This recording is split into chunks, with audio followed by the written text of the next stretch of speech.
అర్పణగాబోతున్న అదృష్టశాలి లెమ్ము.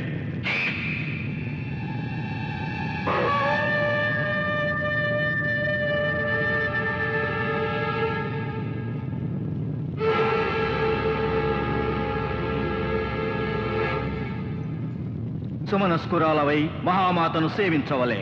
రమ్.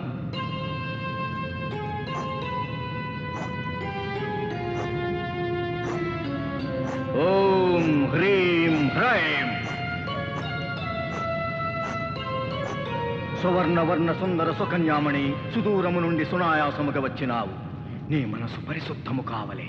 అగ్నిహోత్రమును ప్రదక్షిణించవలే.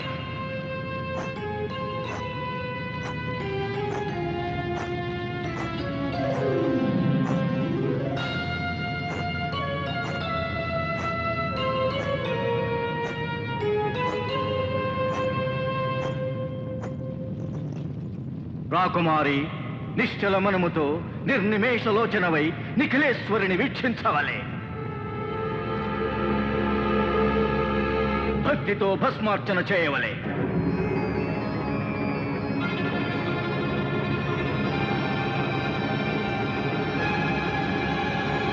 కవచ కవచ మాతే, సర్వశక్తి ప్రదాతే, అనేక వత్సరములుగా నిన్నే ఆరాధించినాను. అవతి విద్యలను శక్తులను అనుగ్రహించినావు. సకల శక్తులను పొందుటకు, సర్వాధిపత్యము సాధించుటకు నీవిచ్చిన అనతి ప్రకారము అవివాహిత అయిన ఈ అభిరూపసిని రప్పించినాను. మీనరాశిలో సూర్యోదయ వేళలో రేవతి నక్షత్రమున జన్మించిన ఈ రాకుమారిచే ఈ పౌర్ణమి నాడు అర్చన చేయించుచున్నాను. మరు పౌర్ణమికి మరల రప్పించి ఆమె రక్తధారలతో అభిషేకించెదను. ఈ వెండి పున్నమికి అర్చన, మరు నిండు పున్నమికి అర్పణ. మకరంద మాధురి భరిత పద్మలోచనే, నా భావము గ్రహించి భాషించవలే. మాతే, మరు పున్నమికి మరల వచ్చదా, అర్చనానుష్ఠానములతో నర్తించదా, నా రక్తధారలతో అభిషేకించదా. కవచ కవచ, చంద్రకాంతులు తగ్గక ముందే నీవు నీ ఊరు చేరవలే. మరు పున్నమికి వచ్చుటకు సిద్ధమగనుండవలే.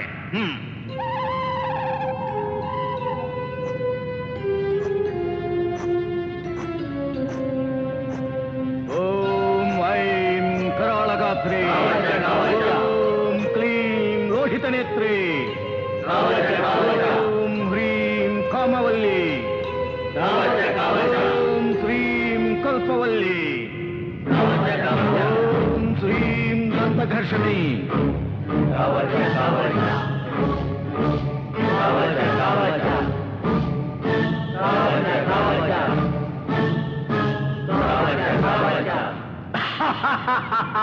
సకల క్షుద్రగ్రహ రాక్షసగణ భూత పిశాచ వ్యాఘ్ర శరభ భల్లూక భైరవ మకరాది దుష్టమృగ పరివేక్షితే మహామాతే, ఏక సర్వలోకములు నా అధీనము. పంచభూతములు చరాచర ప్రాణులు నా ఆజ్ఞనే శిరసావహించవలే. నేనే శ్రేష్టను, నిఖిలలోక శ్రేష్టను.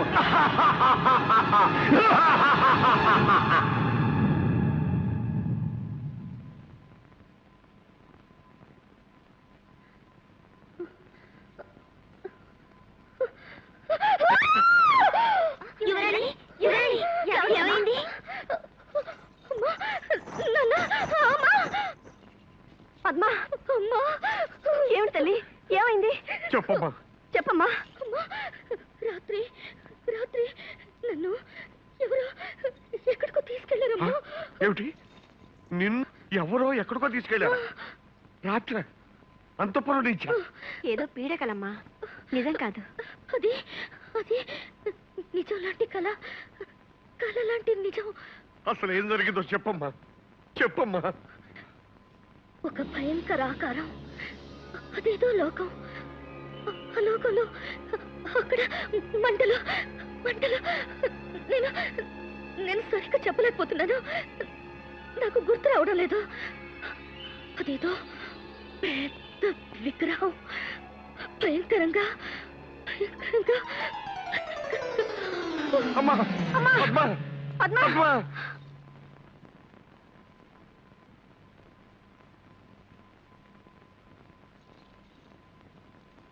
వైద్యులు ఏమి నిర్ణయించారు? ఆరోగ్య స్థితి సవ్యంగానే ఉన్నది ప్రభు. జ్వర లక్షణాలేం లేవు. నాడీ రక్తపోటు సక్రమంగానే ఉన్నాయి. ఏదో భయం ఆవహించి మూర్చిపోయి ఉంటారే తప్ప వ్యాధిగా కనిపించడం లేదు. అసలు ఏం జరుగుంటుందో ఊహించగలరా? చేతపడులు క్షుద్రశక్తులు అనేవి మానవుల మీద పనిచేయడం అన్నది ఉన్నది ప్రభు. రాకుమారి చెప్పినట్లుగా అటువంటిది ఏదైనా జరుగుంటే ఆ చేతబడి చేసేవాడు మా అమ్మాయి మీద ఎందుకు ప్రేగిస్తున్నాడు? అసలు వాడెవడు? నాకేమీ అర్థం కావడం లేదు. నాకు అర్థమైంది బావగారు. దీనంతటికీ కారణం దొంగతనంగా వచ్చి పద్మను వల్ల వేసుకుని పీడిస్తున్నాడే ఆ అడవి మనిషి విజయ్. అరణ్యాల్లో తిరిగే అలాంటి వాళ్ళకి ఈ క్షుద్ర విద్యలు తెలుస్తాయి. అయితే ఇంకా ఆలోచన ఎందుకు సూరవర్మ? వాడు ఎక్కడున్నా సరే బంధించి తీసుకురా.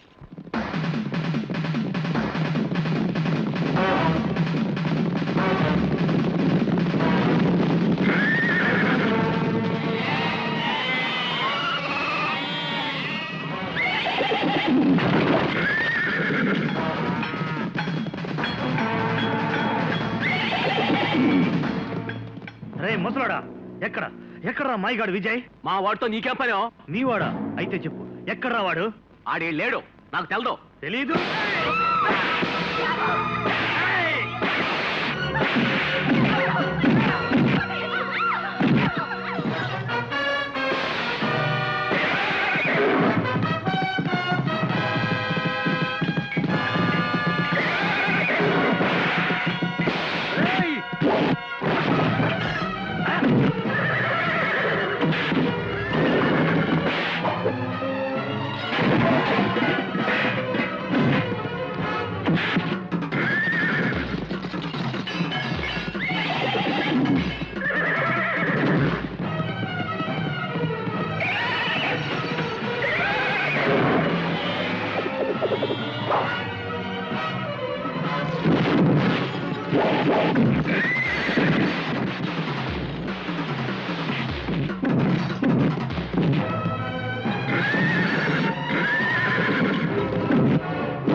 లాక్కెళ్ళండి.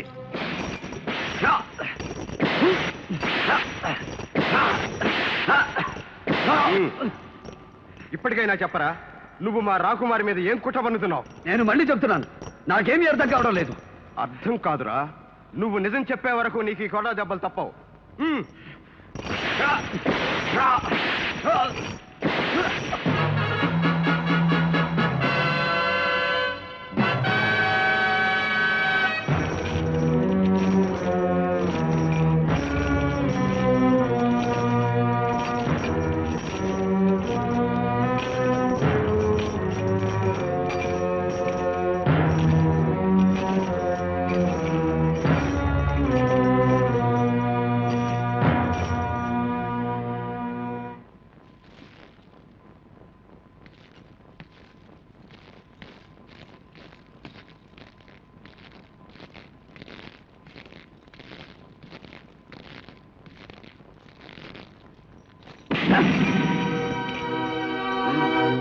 ఇన్ని చావు దెబ్బలు తిని కూడా నువ్వు నిజం చెప్పట్లేదన్నమాట. ఇప్పుడు చెప్పు, ఎవరు నీ అసలు స్వరూపం ఏమిటి? నా ఒక్కగానొక్క కూతురిని తీసుకువెళ్ళి ఏమి సాధిద్దామని నీ ఆంతర్యం చెప్పరా? వారితో ఒక మాట, మీతో ఒక మాట చెప్పడం నాకు అలవాటు లేదు మహారాజా. ఇప్పుడు అదే చెప్తున్నాను. మీ అభియోగం నాకు అర్థం కావడం లేదు. నీ క్షుద్ర విద్యలు మంత్రాలు మా అమ్మాయి మీద ప్రయోగిస్తున్నావే, ఏం ఆశించి ప్రయోగిస్తున్నావు? క్షుద్ర విద్యలా? నేనా? నా ప్రాణానికి ప్రాణంగా ప్రేమించే రాకుమారి మీద నేను క్షుద్ర విద్యలు ప్రయోగిస్తున్నాను? ప్రాణంలో ప్రాణం ప్రేమ.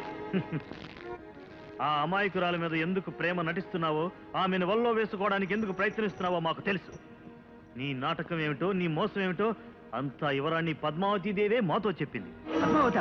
అవును, నువ్వు పౌర్ణమి నాటి రాత్రి వచ్చావని, మత్తు మందు చల్లి మంత్రం వేసి ఏ భయంకర లోకానికో తీసుకెళ్లావని. ఏమన్నావు?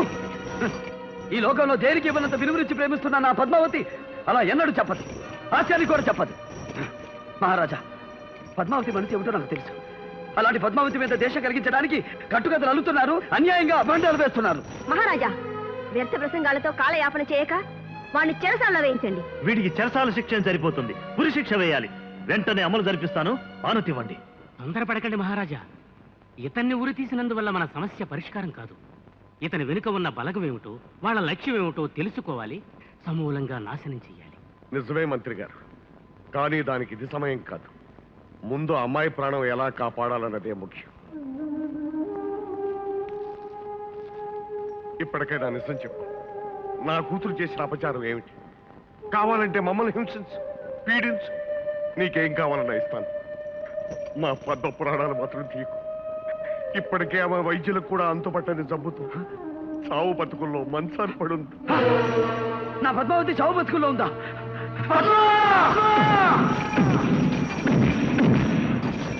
చూస్తానే, వాడిని పట్టుకోండి.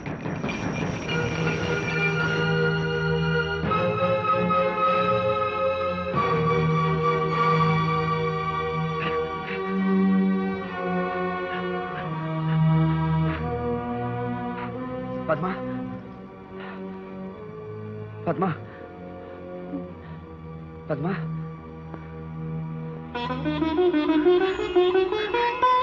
విజయ్, పద్మా, విజయ్, ఏమిటిదంతా? నిన్నెవరిలా హింసించారు? పద్మా, నిన్నేదో మాయశక్తి పీడిస్తున్నదట. దానికి కారకుణ్ణి నేనేనని అనుమానించి మహారాజు నన్ను బంధించి తెచ్చి ఇలా శిక్షించారు. అసలు ఏం జరిగింది పద్మా? గత పౌర్ణమి రాత్రి ఏదో ఒక మాయశక్తి వచ్చి నన్ను ఒక భయంకరమైన లోకానికి ఎత్తుకుపోయింది. అక్కడ అక్కడ ఒక భయానక విగ్రహం, ఒక భీకరాకరుడు. విజయ్, వచ్చే పౌర్ణమికి నాకు ప్రాణగండం ఉందట. రాకుమారి, రాకుమారి, వదులు. పద్మా, నా ప్రాణం ఉన్నంత వరకు నేను ఎవరూ ఏమీ చేయలేదు. ఆ దుష్టశక్తి ఏమిటో కనిపెడతాను. వస్తాను. విజయ్, అడుగు. విజయ్,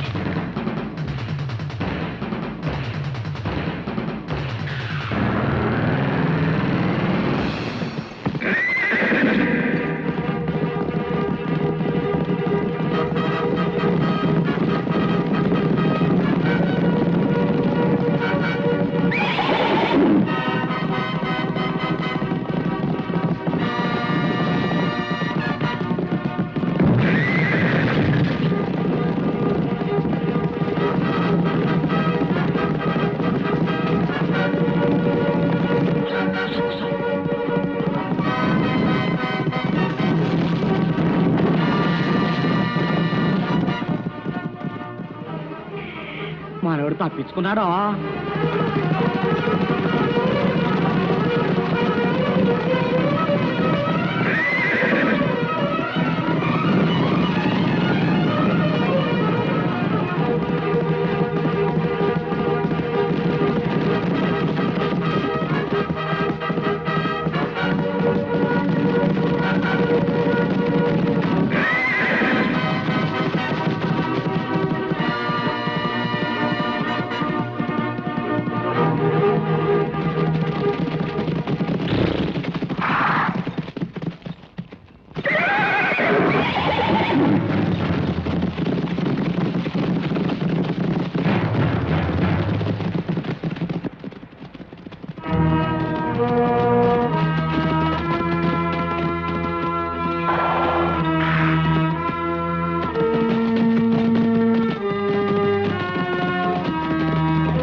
ఆశ్రమానికి తీసుకెళ్దాం.